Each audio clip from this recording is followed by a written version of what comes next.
د نظم عنوان دی ډمه. د ملګرو سره رالم یو محفل ته، حق حیرانه شوم د چا ښکلي اوربل ته.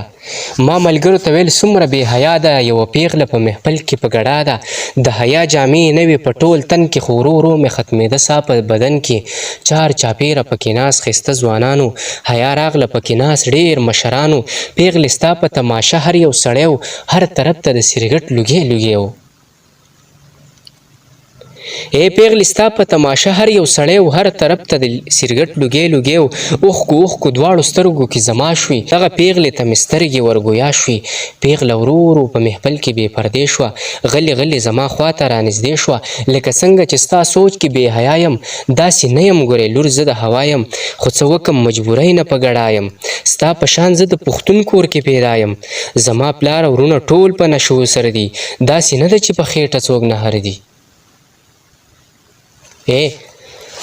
زما پلار او وروڼه ټول په نشو سره دي، داسې نه ده چې په خېټه څوک نه هر دي. ورځ په ورځ مې زړه کې تور راولي وروره، دې محفل ته ما په زور راولي وروره. نور مې واوره وروره ولې مرورې، اول موږ نه پوهېدو وسته خبرې. تور داغونه د پیغور کله ختمیږي، ځکه دا ځواني د پلار کور کې زړیږي.